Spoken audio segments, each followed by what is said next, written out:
Each Sunday night, I'd watch the practice with none of my friends. I'd turn the dial to ABC to see the creep of the week that Bobby Donald defends. But I'm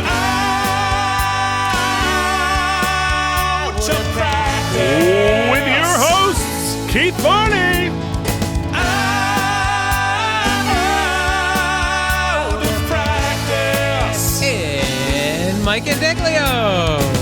Way back in high school, most every night, my mom watched QVC, so I missed the practice. There was no TiVo, what could I do? Wait 15 years, get fat, then stream it on Hulu. Out of practice. If you guessed we'd make it through 6 episodes, we made it through 6 seasons. It's season 7 of The Practice, baby. Also known as Keith and Mike's very unpaid full-time internship. Out of practice. And welcome to the Out of Practice podcast, a weekly podcast that talks about David E. Kelley's award-winning series, The Practice. Can you believe, if you're watching this on YouTube, everything's new, everything's fresh. We redo all of our graphics every single season. So here we are in season 7. I can't believe we've made it this far. How's it going, Mike? Things are going well, Keith. We had some flooding. There's been some weather. But now it is a beautiful Saturday. It's been a beautiful week subsequent to all of that. And I have to say, well, first of all, I'm going to my first movie in a movie theater in over a year and a half. So I'm excited about that. But here's the thing. Mm-hmm. Well, I've started my sort of yearly, what would I call it? What would I call it? My pilgrimage, if you will, to watching all of the 9/11 content, as it's... I actually think I psychoanalyzed myself as to why I'm so drawn to still watching the coverage. We can deal with that another time. But in the middle of all of that, every night for the past 2 weeks, almost every night, Jen has had to talk me down from firing up Hulu and watching the season 1 premiere and Season breaking 7. the one rule, season 7, the one rule of our podcast, because, Keith, I have to know. I am in the courtroom right now, and I am protesting Free Lindsay because I think it's an outrage. It's an outrage that it's now been 2 weeks while you and I have been going about our business, and she has been in prison. Just think, if it had been the whole summer. Because in real life, we went from May all the way to September without knowing what's going to happen to Lindsay. I mean, it's a big old deal, you know? Yeah. So, you mentioned flooding. So between last episode and this episode, we dealt with the hurricane, which the last thing I said last episode was thinking of you, Louisiana, and I didn't realize I'd also be thinking of us because we got clobbered on the back end of the hurricane, which was sort of hard to imagine that a hurricane that hit Louisiana would then hit New York. But it sure as heck did. We here in Rahway actually got like the most rain of anyone. We got almost 12 inches of rain in that day. It was unbelievable. So yeah, and you in Philly did too. Although happily you were renting, so you didn't have to spend the night vacuuming out your basement as water seeped in through the groundwater. No, though CEO Jen did spend her past few days at her restaurant, which unfortunately was pretty much totaled. So she was helping them dig out, and our best wishes to all of the businesses and homeowners and people who have been affected in the floods in the remnants of Ida. I'd like to say that this was a once in a lifetime event, but it doesn't feel that way. So no. Well, so sorry to Jen, like, because that affects her. She's affected more than any of us, you know, financially, because it's her job, and that's really rough. So anyway, for the people affected by the hurricane from New Orleans to Connecticut, somehow, all the way across. Best wishes to everybody. So, shall we continue forward with our little show here? Yeah, can't wait. Let's get this. The more we talk, the closer we inch towards watching the show. So I'm excited about it.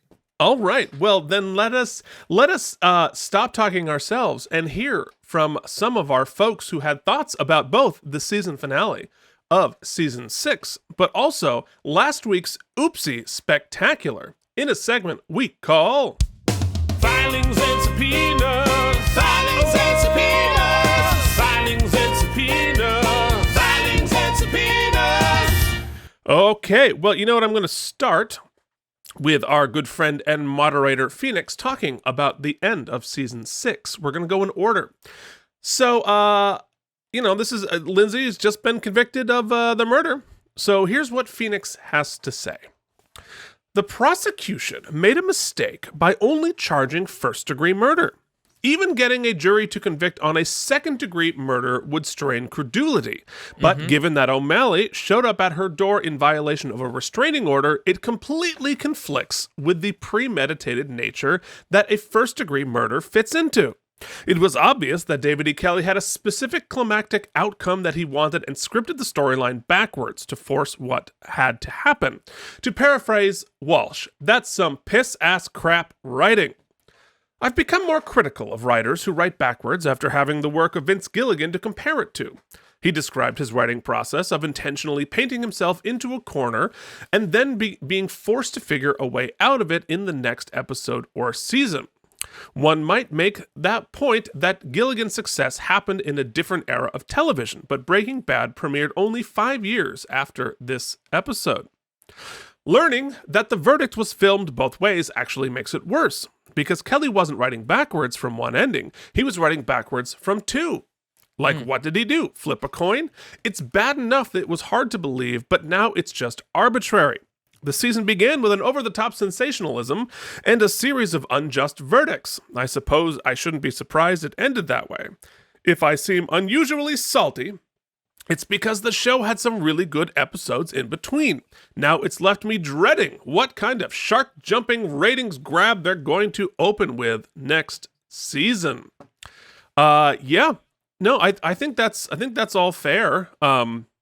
It's writing backwards sometimes happens. It's sometimes necessary. And it's not always a bad thing. It really depends on what style of writer you are.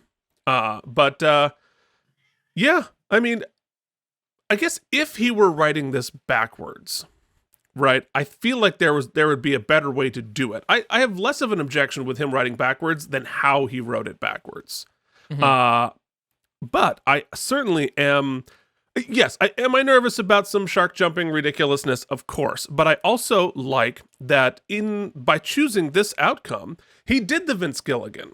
He wrote himself into a corner and now has to figure how to get out of it, because Lord knows he probably didn't have much of season 7 planned when they did this. So yeah, we shall see. Yeah, it's interesting because, first you have to zoom out a little bit, right?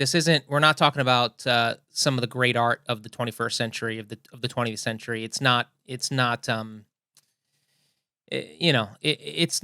classic cinema we're dealing with, right? So you can't over analyze it. Yes, we're doing a whole podcast series on it, so we are That's what we overanalyzing. do for but countless hours. Like we said before, it's not like today where they go in and they write backwards a whole season, right? It's clear that at the inception of season 6, they didn't plan to put Lindsay in prison.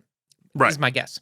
Now, what you and I have texted back and forth a little bit is what's funny to me is that this is the most amped I've been to get back into the show. So clearly, the outcome was successful. It got the naked viewer, really psyched about to see what's coming next. Now, I'll admit, for me, it really is less about what's going to happen to Lindsay as much as I play that up, and it's more the Houdini effect.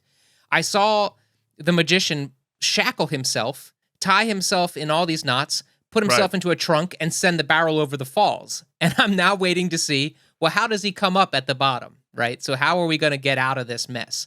So Right. it's more that, but hey, whatever gets the pupils on the screens, right? That's right. And you were a mark for the storyline. Absolutely. Like you are dying to find out what happens, and Mm-hmm. and I am too. The other thing we were talking off the air about, and I wasn't going to tell folks, but I feel like it's only fair. So starting with season 7, and we're going to get it into the basement. I'm going to be in my first year in New York. I didn't see all of these episodes because I was working and this, that, the other thing, and setting a VCR was very difficult at the time. There's, certainly didn't have a DVR. So we're going to come on stuff that I don't know what's going to happen, which is pretty exciting. I think by the time season 8 rolled around, I saw more of them because I was a little bit more settled. But this season, it's a mystery to us all. I'm kind of excited to review it live. But you will have. So how are you going to do the prep? Like, are you going to watch it with me live? I'm or still going to prep. No, I'm going to prep it just like normal. But I just won't remember what happened. All right. Well, let's hear from. What's up, Docs? He looks thrilled. He looks so thrilled. Charlie's wandering around here somewhere. He's been bored. He's been bored. It's not good. So perhaps he will also introduce himself on the air. But speaking of people who introduce themselves on the air, guess who we heard from? Mike's secret lover. And just in case you forgot her voice, let's hear from her.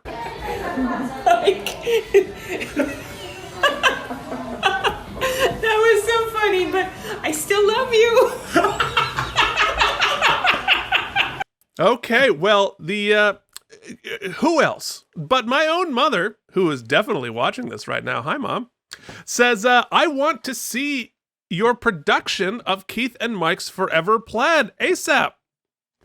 So we have one ticket sold to our hypothetical production of Old Fat Forever Plaid.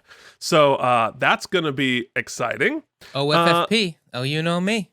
Yeah. And of course, CEO Jen weighed in, who was also excited. So maybe 2 tickets. So we're well on our way to selling as many tickets as a couple of the performances that I did of Forever Plaid down in Florida. Me too. Oh man, if you do a production of Forever Plaid, where in Florida did you do it? On Sanibel Island, near Fort Myers. Mm-hmm.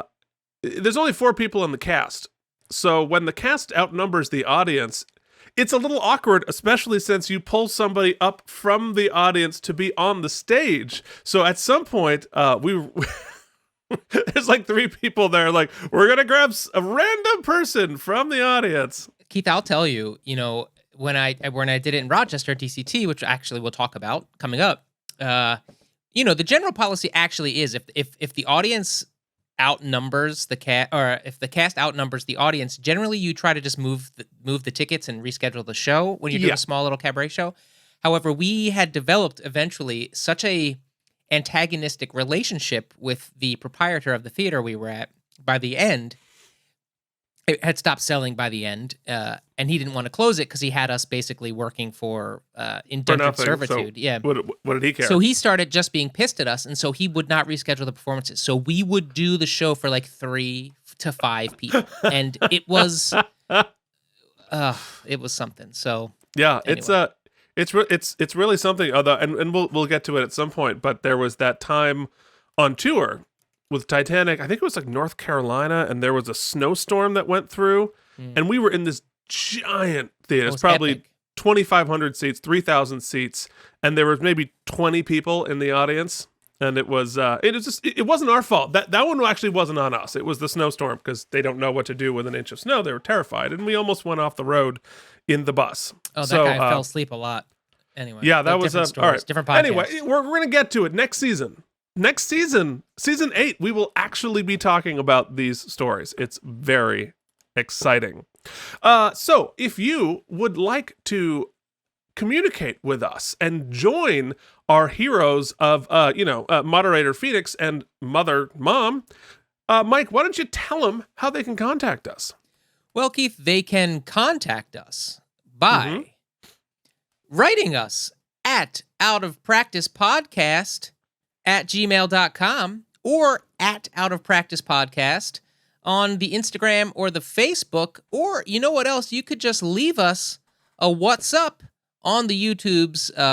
Moderator Phoenix Cage would love to talk to you because I imagine by now he's a little bit sick of talking to himself. And if you're in the future watching or listening, thank God you proved us completely wrong. We had a couple of viewers, it turns out. And who knows? Maybe Lucy will pick up the phone. Nah, well, hey, who knows? She might pick up the phone for us, Keith. Spoiler alert. We got things in the works. Maybe. We keep saying that, but we actually have to work it if we're going to. Well, we just have to follow up, which is... Yes, we do, which is clearly not our strong suit. Yeah. All right. Well, are we ready to start the show proper and start talking about season 7, specifically the time period in which this aired in a segment we call This Day in the Basement. Wow. Okay, so we are talking about September 29th, 2002. We talked in the OOPSY special about what we did in our summers. Mike, what were you doing in September of 2002? Well, first things first, I was... actually, it probably wasn't a lot of, like, TV media about 9/11 just yet, because... It was the 1 year anniversary. The 1 year anniversary. Quick aside, because we kind of went through it online. When my dad passed away in May of 2001, my sort of emotional response to that was that of internalizing, a dulling of emotion, being sort of apathetic towards it. These were not choices. This is just sort of what my response was. I didn't quite deal with the grief. I just kind of moved to New York, right? Yeah. Interestingly, though, 9/11 was such a shared grief. Mm-hmm. I really indulged in that emotional release. I mean, it's overwhelming. It's still overwhelming, but it was very visceral for me. And I think that not only was that my response to the just sort of overwhelming tragedy of it, but also a personal ability to release things that had been penting up, which it took me 20 some years now to kind of realize that that's why. Because today, as I was texting Keith, you mentioned that, and Jen mentioned the same thing. It's very tough to continually watch this stuff because it's a lot. It's emotionally a lot. And why would you Yeah.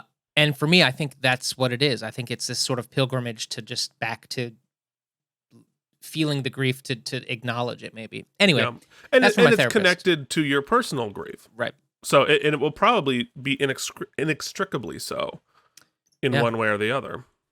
But we were in the process of making the transfer to from Mount Gretna Playhouse to the downstairs Cabaret Theater in Rochester, New York. It hadn't started yet. I'm trying to find the dates as to when we actually started the run out there, but it was quite a long time. And we moved into on Houston Street, I believe, Hal 1 they called it, and it was a shithole.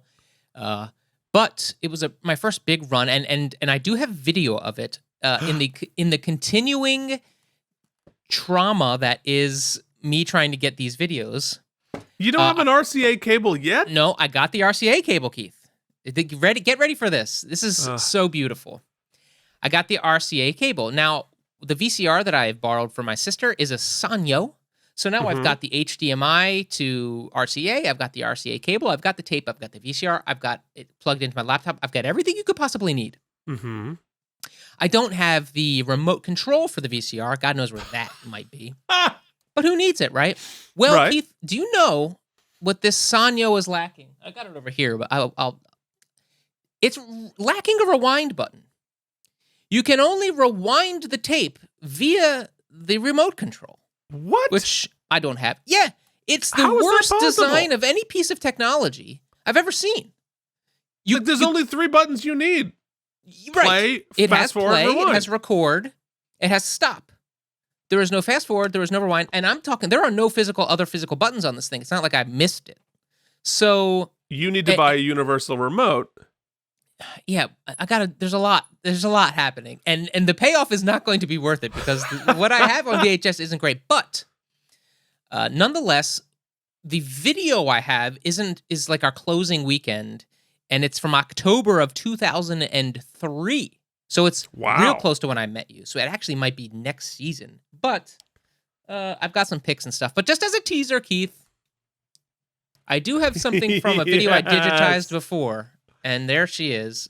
That was my one and only time I played Frankie, was this production. Subsequent to this, all the plaids I've done, thousands of them, is Sparky. But there will be some sort of audio-video component at some point. I promise you, we'll figure it out. Oh, look at you. Look at young baby Mike. He has a baby there. He's 22 years old. Yeah. 21, 22. Amazing. All right, Keith, what about you, buddy? Did you use real mics? Oh, yes. Because we had fake wires. mics. Ah, boo. Well, I don't think we were mic'd at all. The theater was so small. We were just in the wild. That's possible. But, yeah. Yeah. The mic choreography is a pretty seminal part of the show. Well, we used fake mics. We did the plunger, we did the whole stand, that kind of stuff. We just didn't use mics. Anyway, blah blah blah blah. So I have this era was very important in my life because this was my arrival in New York City.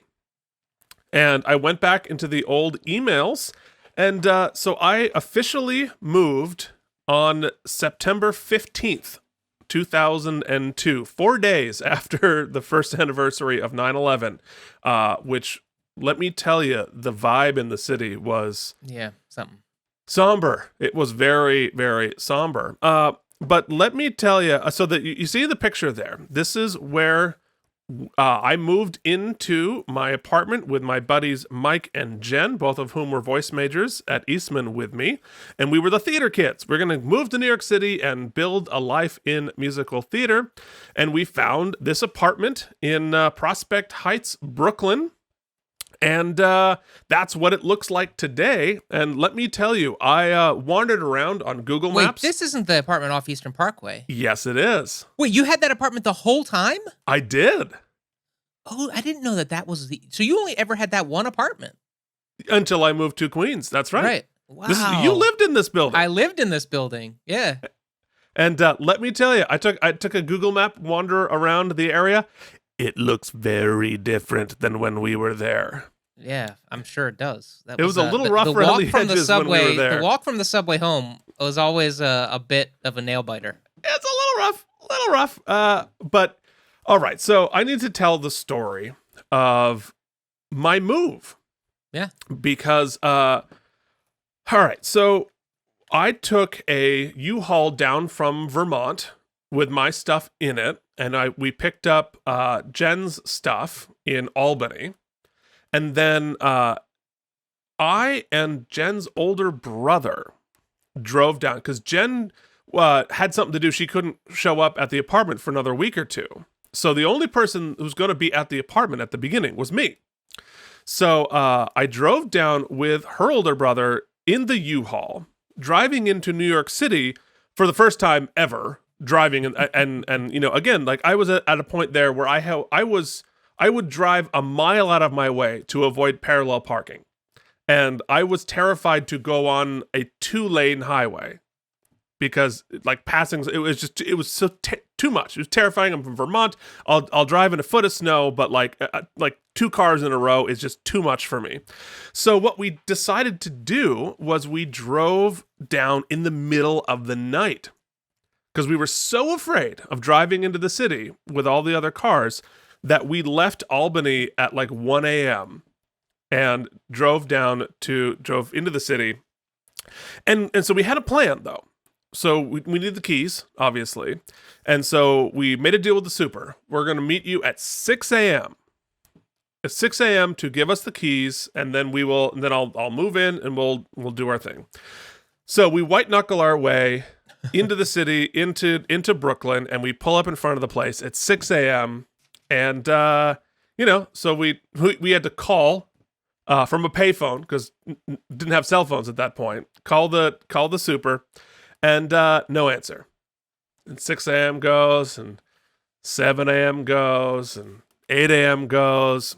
What are you guys doing during this time period? Sitting in the truck because there's literally nothing else to do. And so Jen's brother's like, I gotta go. So he leaves, gets on the train, and goes back up to Albany, leaving me alone with a U-Haul truck in a rough neighborhood in Brooklyn. No cell phone, and no money, no nothing. So I keep calling. I don't get through to the super until noon. So at this point, I've been sitting in the U-Haul truck for 6 hours, waiting to move in. He finally shows up with the keys, and he's like, "Yeah, so you can't move in yet. We didn't finish the floors yet. We're redoing the floors. You can't move in." And I'm like, I'm living in a truck at this particular moment. We haven't can't finished do that. the floors? Yeah, they were like redoing the floors. They were just like And your lease started this day. Oh yeah. And so and of course, like, I've been in New York for 5 minutes. I don't have my New York like fuck off. Right. Right. But he's like, "All right, I will let you go in with a few things and stay there, but you can't unload the truck." And so I finally am able to go into the apartment and sit on the floor and watch. And I take me and I take the television because the Giants were playing the Rams, and I'm like, I've got to watch that. It's the most important thing. But it meant I couldn't, I couldn't leave the truck on the street overnight. In that, Right, yeah. for sure not. And so, like, where the hell do I park this safely? So I have to figure out a way to find indoor parking for this U-Haul. And again, I'm 22. I have never been in the city before. I am scared shitless, let alone to drive this thing. Right. So I drive this thing up to this weird ass indoor parking spot, a little bit wide. I can't figure out how to get it into the building, so I have to like sit out there, and the guy comes out and parks it for me. And I'm like, oh my God. Meanwhile, it costs like $200 to park it overnight. I have maybe $300 to my name at this point. And all of your other money is in the back of the truck. I didn't have any other money. I had no other money. What are you talking about? Well, stuff. I had right? Stuff, like all of my earthly possessions. So I spend the night. I sleep on the hardwood floor because there's nothing else to sleep on. And I get up the next morning, and I'm like, okay, I'm gonna get here, and I'm gonna unload this truck. This is what we're gonna do. So I walk like the 1.5 miles to get to the parking garage. Get there, and I locked my keys in the truck. Oh shit. The only key, too, because it's U-Haul. So I had to call a locksmith to come and get me into the truck inside the parking garage area. Cost me another $187. So now I am like flat broke, no money for food, other than like I had like $40. So I somehow get the truck in front of the house, and I start unloading it, and it's Brooklyn, and a couple of random dudes come out like, "Hey, can I help you? Give me $20 and I'll help you." And I'm like, okay. So I gave these two random dudes $20 each to get all my stuff up there. I get the truck returned, and it just about killed me. And I had to like call my parents from a bodega payphone with their phone cards to charge them. And that was my first night, my first day in New York City. And I ended up being there alone for a week, just like just completely fucking overwhelmed and terrified. And that was crazy. And it just, it was just one of those happenstances where it was just me alone. Normally you go with your roommates, but everybody had something to do. So I'm like, I'm just here by myself, terrified and overwhelmed here in Brooklyn. And it turned out fine. That apartment worked really well for us. We got a hell of a deal on it. We were each paid $500. It was a 3-bedroom. And that apartment served a lot of people well, as I recall. Yes, it ended up being a flop house near the end. But yeah, more stories to tell on that. Yeah, but, well, when we get to the future, when I move in there, that was one of my. Now I'm the opposite spectrum. I probably had 8 to 12 apartments in New York, so I moved a lot, and so you become very skilled at it.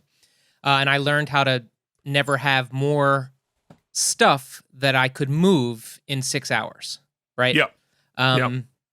But the worst of all the moves is actually me moving into that apartment. So Really? we'll tell the full tale. But I'm going to give you a sneak peek. So I moved in. I'm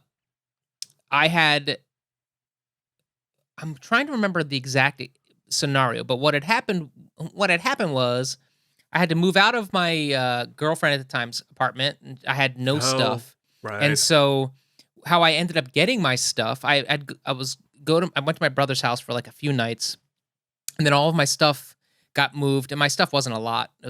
Got moved into a storage center. My old roommate, not my girlfriend, our other roommate, moved the stuff for me.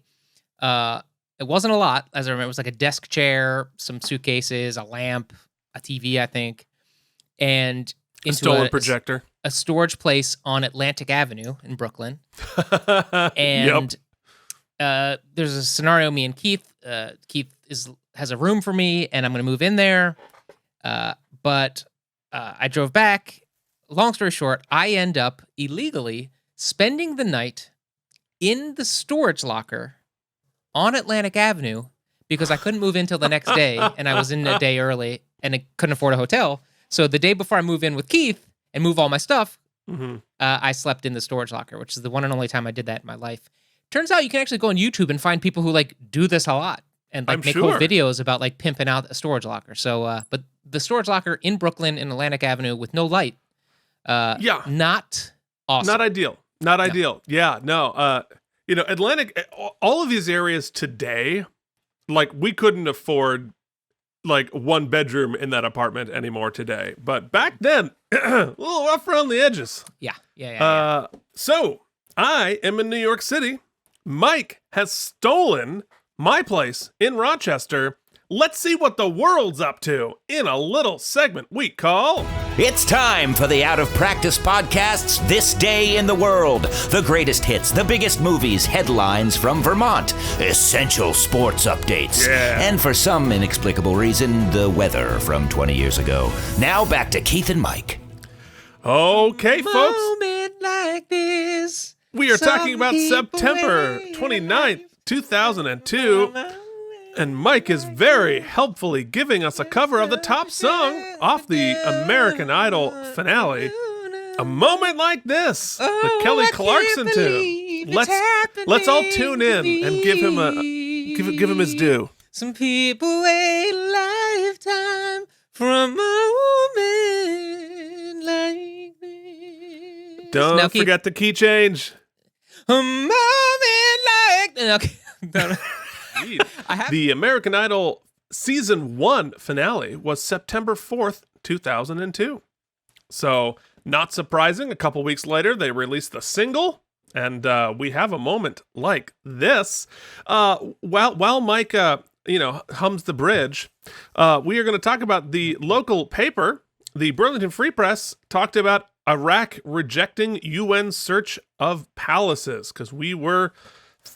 firmly in the run-up to the war with Iraq, which turned out great for everybody, no regrets. Which at that point, I remember getting in the biggest fight I was ever with a friend of mine about that. I will not speak any more details than that. So you don't have to cut it. I self-edited right there. The top movie was Sweet Home Alabama, the Reese Witherspoon movie. So so that's what was going on in the world. But Keith, now, can I quickly tell you a little known fact about me? We don't quickly do anything. But I yes. am a sucker, a stone cold sucker for romantic comedies. Which is I'm a odd rom-com because queen. you have a black heart. And Sweet Home Alabama is one of those that like one of my top 10 films, I think, just because I love rom-com so much, I would say is Notting Hill. Notting Hill like sits on my totem of favorite films. Not best, favorite. And Sweet Home Alabama's up there. Something about that story, as just rote as it is, really speaks to this Cold, Cold, Dead Heart. Well, this Cold, Cold, Dead Heart has never seen it, but that's the one with McConaughey, right? No. It's not McConaughey. It's a guy who looks like he should. That whoever this guy is, and I don't know his name, is pissed that McConaughey got his career because he should be McConaughey, but it's not him. But it is Reese Witherspoon. Yeah. Okay. Rob Delaney. Yes. No, that's 100% wrong. I just said yes because I don't know the man's name and assumed it was. Yeah. If that's fine, now let's be the better podcast. Oh, it's Patrick Dempsey. Nope, he's the person she's supposed to marry, but her guy from home is Josh Lucas. Josh Lucas. Okay, all right. Wow, that was a digression we can never recover from. You want to know what else we can't? But we got that McConaughey in for the SEO. That's right. So here's something else we can't recover from. Everybody's favorite segment. It's time for sports ball. The New York Football Giants dropped their Week 4 matchup 21-7 to the Cardinals. They evened their record to 2-2 for the Jim Fossil coach team. Kerry Collins threw for 199 yards and 2 picks against Jake Plummer. It was barely more interesting than the 9-6 victory over the Seahawks the previous game. Meanwhile, the Eagles blew out the expansion Texans 35-17 to bring their record to 3-1. Wow, it lasted. Yeah, there it is. The expansion Texans. Oof. Can't believe that was their first season. But It sounds like it's so long ago, but also doesn't sound like it's long enough ago for expansion teams. You know what I mean? Yeah, fair enough. Well, folks, it's time. I'm a human being, god damn it! My life has value, and I'm not gonna take this anymore! It's time to talk about the damn episode! Yes!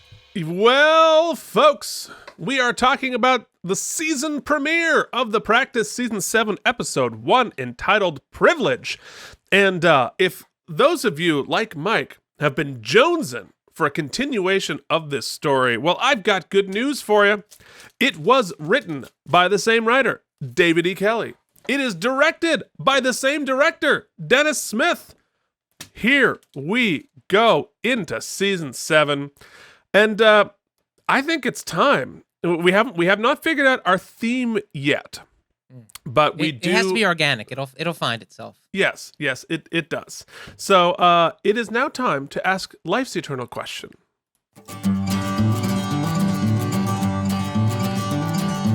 What is that supposed to mean? What's your problem? Is this what happens to women when you insert your penis? What? What does Mike think's gonna happen? You know, what if he would have drank the curdled milk? Then what would have happened? And we still don't know, Jimmy. We still don't know. Other things we don't know, Keith. What the was up with the grape jelly, and what the was up with Clarice? Yeah. I don't think we're ever going to get any clarity on that. Do you think? And since we don't know, I'm going to say that this is canon now. Here's what I think happened because it's the best story. I think that the guy in the take just fucked up his lines.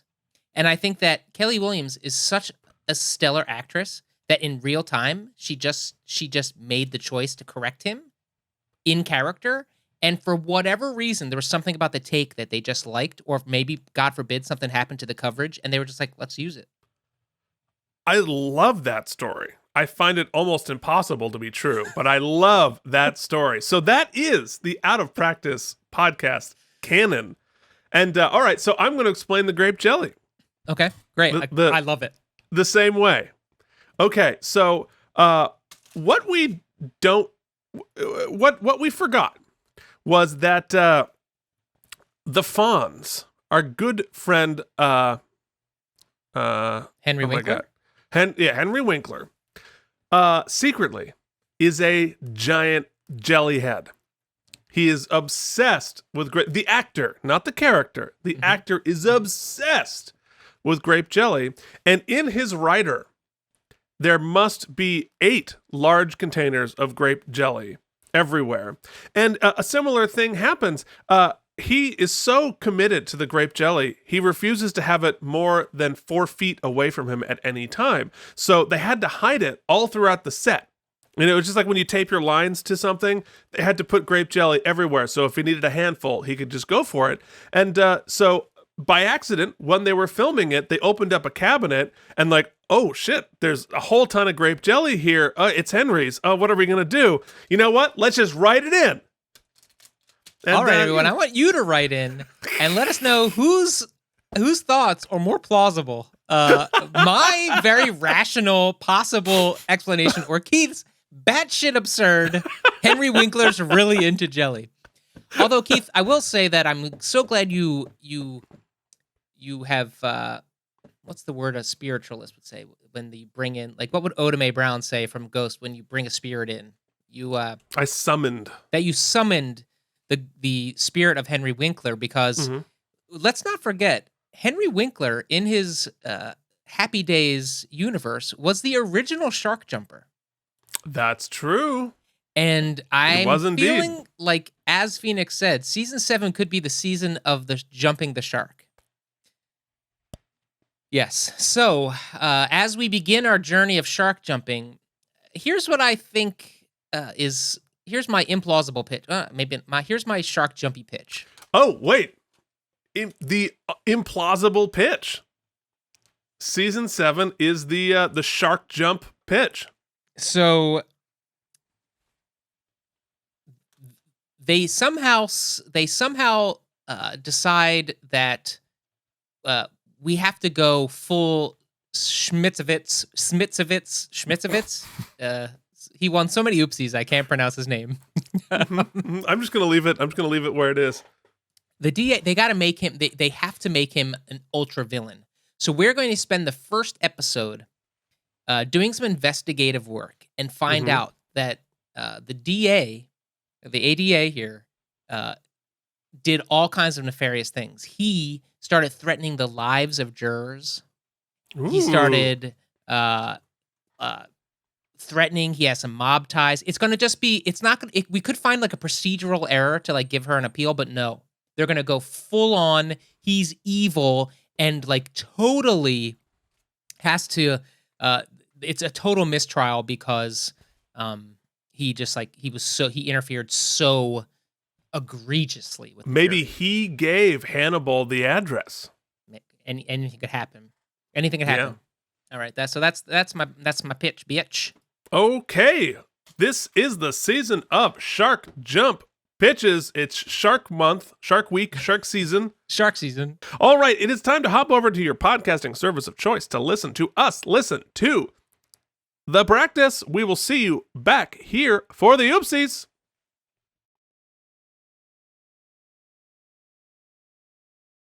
And we are back, baby. We are indeed. Look out, folks. It is time to, to hand out some awards. But before we do that, we have some very important recapping to do in multiple ways. So let us begin it with everyone's favorite. 2, 3, 4. Mike has 30 seconds to remember what just happened on the show. Segment. Guys, guess what? Lindsay's got a chance. They could always bring it down to manslaughter and she could get out of prison. But of course, we have to cut away from that because Jimmy gets hired to tell some lady that, guess what? Your daughter's fine, even though she's been kidnapped. I know who it is, but I can't tell you. Oh, guess what? Lindsay goes to prison anyway. But Rebecca's going to fight the good fight, and Jimmy is getting his feet held to the fire. Let's see what happens next week. Okay. Now, could you do that again? Just much faster. In a segment we call...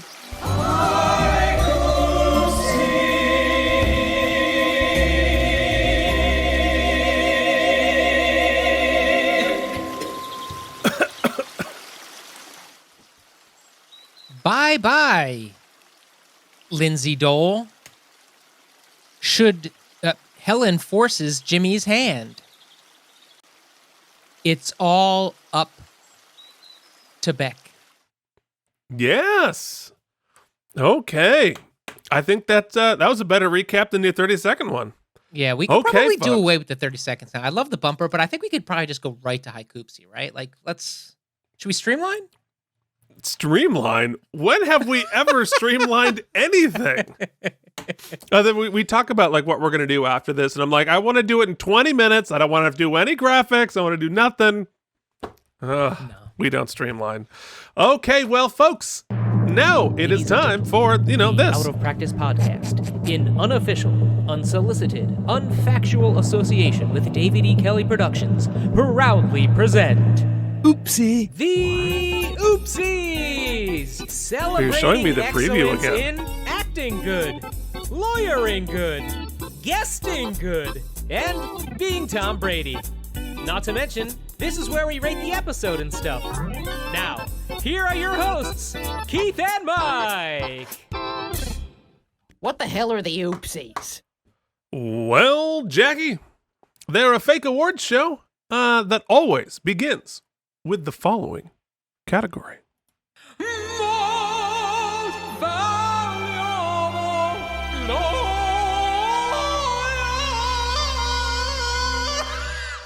I mean, that is fucking perfect. Like fine wine, it only gets better with age. Ooh, this is a tough one. I actually think, Helen's doing her Helen to get this, to get them to get through privilege, but we don't know how it turns out, so I can't give her most valuable lawyer. I think that, Rebecca is going to become the most valuable lawyer, hopefully, of the season for her yeoman's work. But I think it's interesting that it was good for the office as a whole to, Keith, when things go bad in an election and various things, they do that post-mortem, right? And I think the post-mortem here was done by our new cast member, the new lawyer of the firm. As she sort of diagnoses all of the problems of what went wrong, and maybe we'll chart them on a new course, get their heads out of their ass. So I postulate that the most valuable lawyer is the new lawyer. Jamie Stringer. That's a very interesting hypothesis, postulation. Yeah. Because Jimmy, it wasn't his fault, but everything Jimmy touched went to shit. Our heroes lost in Lindsay's case, and Helen, while trying to do the right thing, fucked up everything. So, yeah, I can't believe it. In a job interview and doing no court work whatsoever, congratulations, you get the oopsie in your first episode, Jamie Stringer. Wow. Well, interesting. Congratulations. All right, that was quick. All right, it is time to move forward to everybody's favorite dance, the dance craze taking over the nation. Double time. Already famous cause you've been on TV, getting a paycheck, or the first entry on your IMDb. Way to go, but you're the best guest actor. You are the best guest actor. You are the best guest actor on the episode. Oh man, I wish people watch the show because you can meme the shit out of that. Another quickie for this first season back. I think, for me, just an absolute no, Kittleson, it's not you.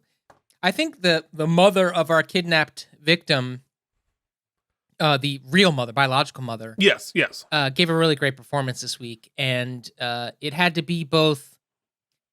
She had to play the spectrum, as is generally the case, and a lot of times we give it to the parents and it's just sadness. But here I really enjoyed her scene with Jimmy at the end because I think she wasn't pleading with him as much as like peering into his soul and like attempting to coax out the humanity in him. She was I thought that was really advocating well. for herself. Yeah, it was really great. And for her daughter. Yeah. Yeah, so Holly Folger as Sally Burns. Yeah, no, I think she did a tremendous job, and in a usually thankless role, because you're just supposed to be, be there, be sad, be traumatized, and without stunt casting, it's not an actor who's like famous at that point, who just came in and did really rock solid work. So congratulations, Holly Folger, for your best guest actor, Oopsie, which brings us up to... You killed your podiatrist or blew the case, but you let a single tear run down your face. You're the best actor on Didn't need that. the show. Yeah, I didn't need that. Keith, Kelly Williams was excellent again for all of the reasons she won the Oopsie for the season finale. So I could very easily just give it to her again. I thought that really stellar acting from everybody here. I feel a little bad for Cameron because she did great, but it's sullied a little bit by just like the writing was a little poor for her. Yeah. Yeah.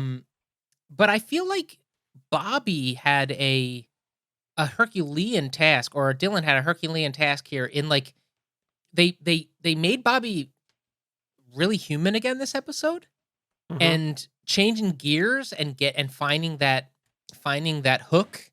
It could be a challenge, but I thought Dylan really did it really excellently in both his scenes of tenderness with Lindsay and emotional weakness with Eleanor and with the entire office. I really loved his work. So I'm torn between Kelly Williams and Dylan McDermott. So I'd like to know what you have to say.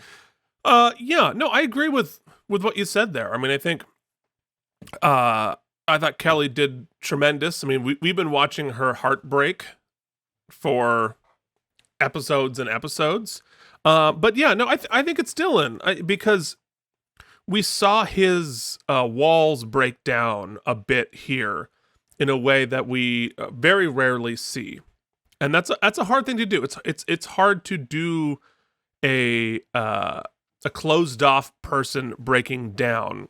It's easier to break down completely than it is to fight, and finally surrender. So yeah, I think it's Dylan here. I mean, yes, obviously, she did an amazing job, but for me, it's Dylan.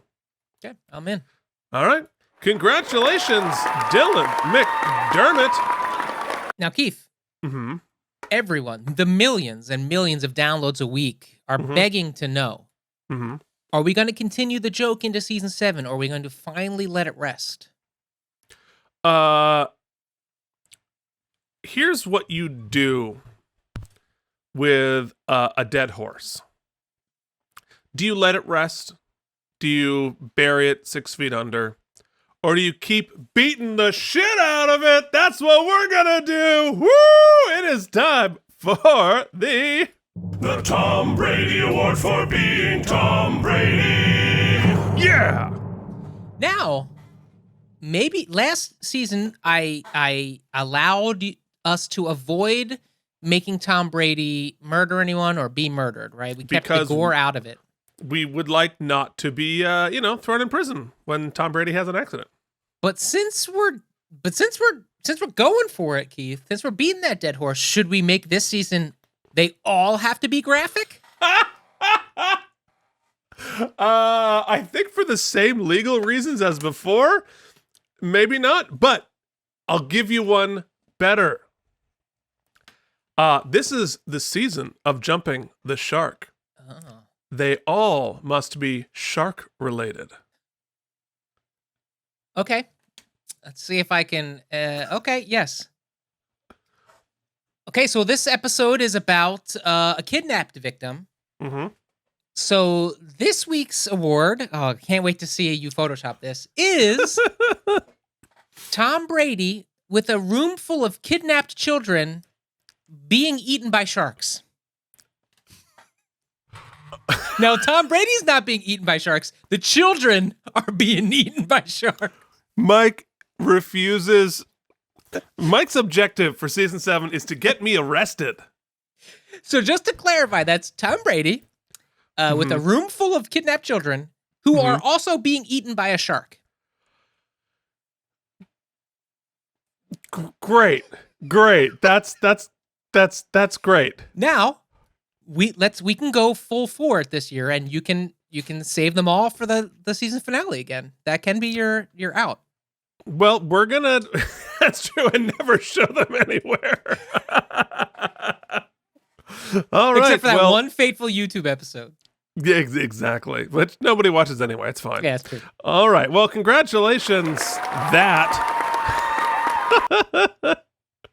All right. There's only one more important thing to do, and that is. Ladies and gentlemen, it is time to announce how many spare tires this episode gets. Well, you heard me say it before, folks. I'm impressed with the pacing of this episode. I thought it was deftly done.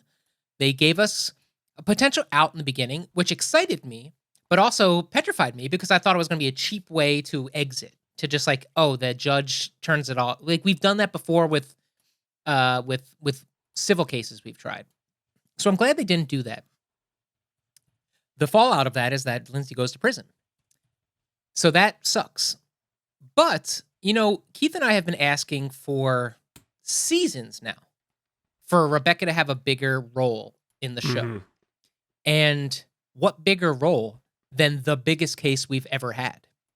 And I thought the way that, and it wasn't just like Bobby had delegated to Eugene for her first trial. Rebecca lobbied for it and explained why. And it's for all the reasons we love the Rebecca character. So that arc, the potential of that arc was, I thought, placed perfectly in this episode because we needed it, right? We needed to know that we were in good hands, and it's sets the table so nicely for what could be a running arc of this season. We got a new cast member that let us know that things are still going to continue, and Bobby is going to get the support he needs. I think, as best you could do, rather than retcon everything and just make it all okay, which would have sucked. They did, I think, pretty much the best they could have done as far as plot-wise, setting the table for where we could go with this story. Look, we're not going to back away from it. We're going to double down. This is what's happening, and now we've got to fight it, right? And they've left enough breadcrumbs of reasons where there's a very plausible case for getting this overturned. I like it. I like that. But the episode as in a vacuum-ish had some issues. The Beeline, which is also ongoing. Well, actually, they do this a lot of times at the Star seasons. They have multiple continuing plots. I think they expected us to be more interested in what do we do with the privilege aspect, and they've twisted Jimmy in all these pretzel-like scenarios. Now there's a complication on top of a complication. I don't know, maybe you feel differently. I'm not that interested. Like, it not only feels like something we've done before with the kidnapping, but they've given us enough I don't know. I wish I rooted for us a little bit more here. Like, yeah, guess what? I just think it's so absurd that this lady would come forward and expect to have zero repercussions. I just think that's insane. So I'm not rooting for us there. So I'm not that invested. The Eleanor thing, the new cast member, I really like. We haven't really seen too much of her character yet, other than she's whip smart. And you know who she reminds me of, Keith, to be honest with you, is, God damn it, I can't remember the character name. The Southern character in Ainsley Hayes. Ainsley Hayes, exactly. On The West Wing.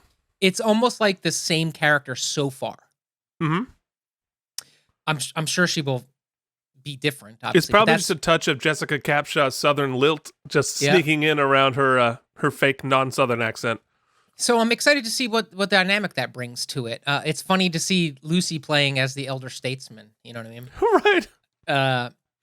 So I'm interested about that. Although as the Eleanor thing, I think you took exception with it more than I did, but yet it still doesn't ring true. So as a whole, the episode, I thought it was shot well, directed well, acted well. I like David E. Kelly being in charge. It feels like there's somebody has the reins of the horse right now. A lot of my enjoyment of it is all of the buildup I've been feeling, and the fact that I like where we're headed. Like it could have, like Phoenix said, they could have put us in a really terrible place, really dreading where we're going. I don't know that that's the case. There's a chance. There's some great episodes coming, right? So I'm feeling optimistic, but that said, it's not the best episode of The Practice. It's a table setter. So, there are some nits to pick. I'll let you pick them. I think overall, I'm feeling high on it. I'm giving it a 7.25. So we're starting high, but I feel like hopefully we can live up to it. I'm starting there. 7.25. Yeah. I agree with all of that. I think what we have in this episode is a failure to communicate. That too. You have all of the strengths and the weaknesses of a classic David E. Kelly episode. And it's sure-footed, it's well-paced, it's well-written. It has the weaknesses of the way, at least that era, David E. Kelly wrote women. I mean, and I think you pointed out exactly, like, what the hell do I know about women's relationships? Not anything. But it seems as if it falls into some of the classic tropes of men writing for women. It's the type of thing that I would avoid. If I'm writing a woman's relationship, I can't speak to it, but I can speak to the stereotypes that I would avoid.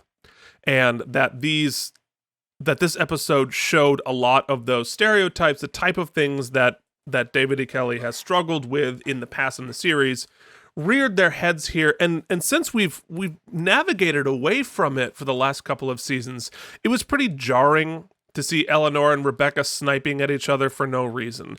It was pretty jarring to have Eleanor dislike this woman and call her a slut because she was pretty and enthusiastic. That seemed out of character with Eleanor, but also just I don't know that woman. I know that stereotype of a woman that you see on television, but I don't know that woman. So that, that was the weakness of it. As far as the B story, yes, it was recycled, and that was a little jarring. However, for me, you get partial credit for acknowledging that it's recycled, and at least making there be a reason why this would be happening again. And I think a woman who had noticed that they dealt with a case like this before would have been more likely to go to this firm. So that makes sense. The thing that doesn't make sense is, like, how many kids are getting kidnapped by women who raise them in healthy ways? Like, it's like all of Boston happening. Like, that's the part. That's the part that strains credulity. That said, I thought they did a more interesting job with this version of that story, because, like, we're getting rewrites of previous stories. With this whole Lindsay case and the serial killer, it's a rewrite of Lindsay and a serial killer before. This is a rewrite, a second pass at the woman abducting a kid and raising it. And this one I think was more interesting. I was actually interested in the privilege debate. And where does that come in? Where does it come out? If the crime is ongoing, do you break privilege? And I thought Helen made a very good point that the crime is actively ongoing. And so even in privilege, the same with, like, a therapist. If a client goes to Bobby and says, I'm going to murder somebody tomorrow, let's make a plan that I can get away with it, Bobby has to disclose that. That breaches privilege. And in this case, I feel like it would, because as Helen pointed out, the crime is ongoing. She is still actively being kidnapped, no matter how well she's being treated. So that the fact that it's ongoing, it's the same thing as somebody going to their lawyer and saying, I'm going to commit this crime tomorrow. Help me get away with it. Sorry, I have to kick back a little bit.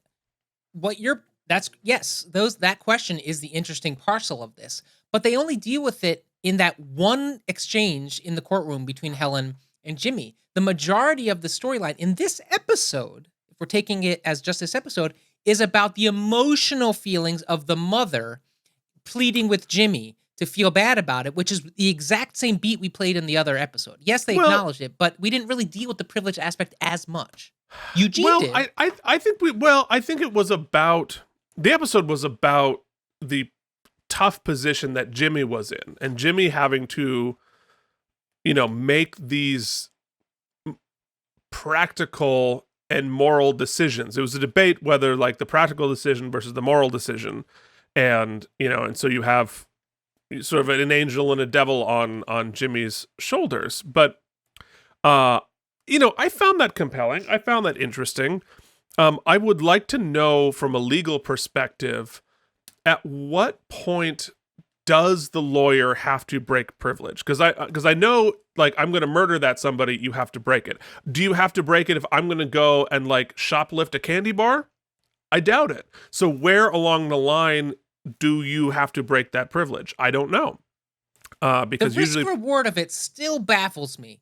Because, yeah, you were on drugs, all that stuff. But still, you're going to ruin your daughter's life. You're going to ruin your life. Why would you come clean? It doesn't make any sense unless you're willing to face the repercussions. Right. Well, and this woman who came in was wildly reckless in everything that she did. Everything that happened was entirely foreseeable. And the fact that she brought her daughter in to meet Jimmy under a false pretense, the risk that she took just of her daughter discovering what was happening was incredibly reckless.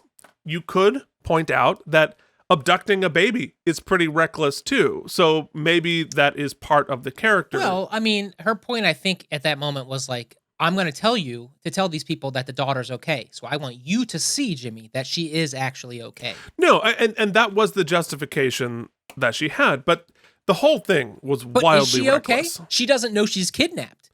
Right, we don't know that she's okay.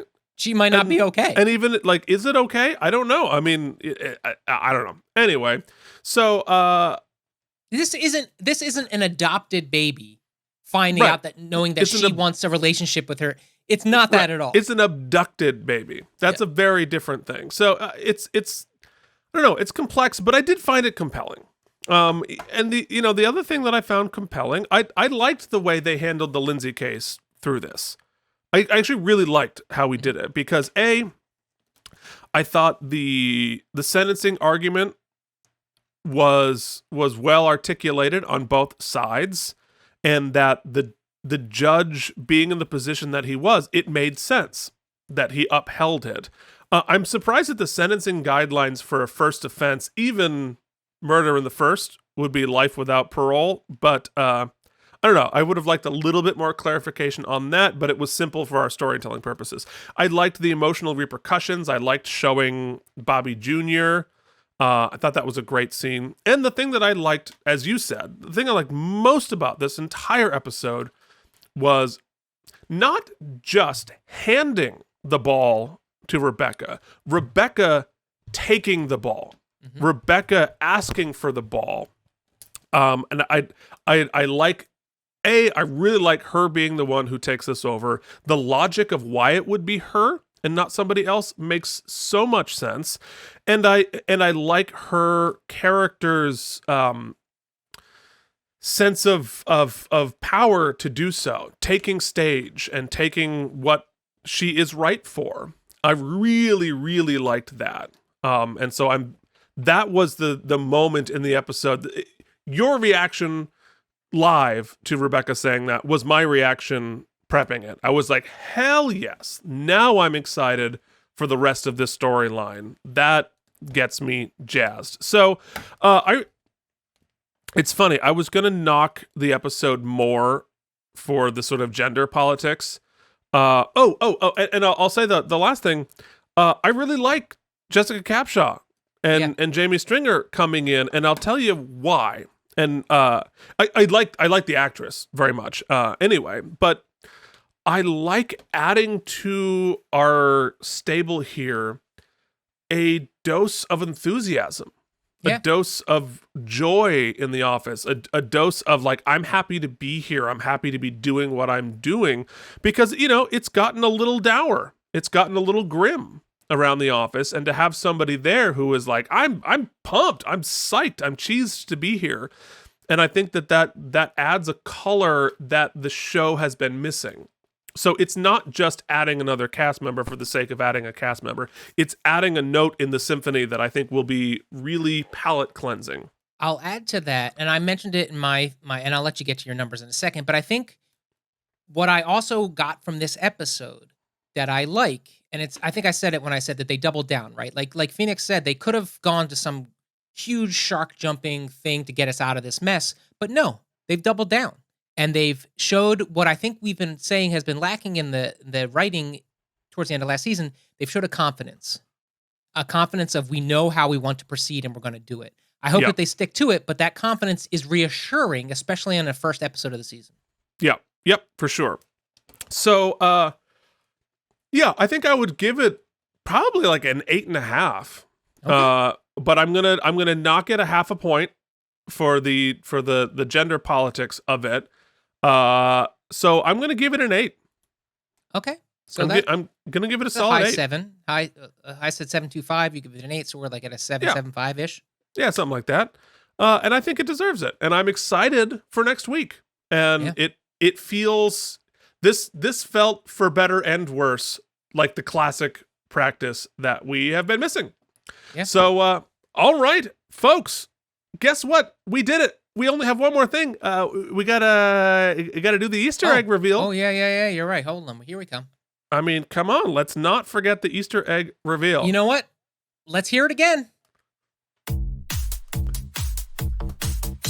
Reduce, reuse, recycle. Reduce, reuse, recycle. Recycle. Reduce, reuse, recycle. Reduce, reuse, recycle. Yeah. You gotta save your stuff. You gotta put it in the bin. They just throw it in the ocean. All right, folks. You have gotten through that nonsense.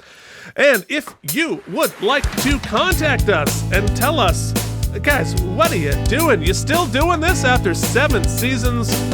You can email us at outofpracticepodcast@gmail.com. You can find us on Facebook and the Instagram at Out of Practice Podcast. Or, you know what, you're just here on YouTube. You're like, what's going on? Leave us a note right below and do us a favor. Give us a like and subscribe for KME Entertainment, because we got the Star Trek show. It's, much more popular than this show, but we still do it. And while you're there, you're on the internet, you're typing stuff. Join the jury. Leave us a rating and review on Apple Podcasts or any other service of your choice. We will happily, gratefully read it. It helps people find us. We will welcome you to the jury like these fine people. Speaking of fine people, we'd like to thank our founding sponsors: Jorge Navoa, Loud Lover 69, Leanne Rice, Jennifer Masanova, and Ari Kuhn. You could be one of them, folks. These graphics don't do themselves. You can help us out with a one-time contribution or a monthly sustaining membership. You can do so by clicking one of the 2 links in our show notes. Then do us a favor. Steal some laser sounds. Wait 17 years. Go to a lawyer and ask them to go to us and... Oh, I had something, but you know what? Laser sounds. It jumped the shark. Laser sounds.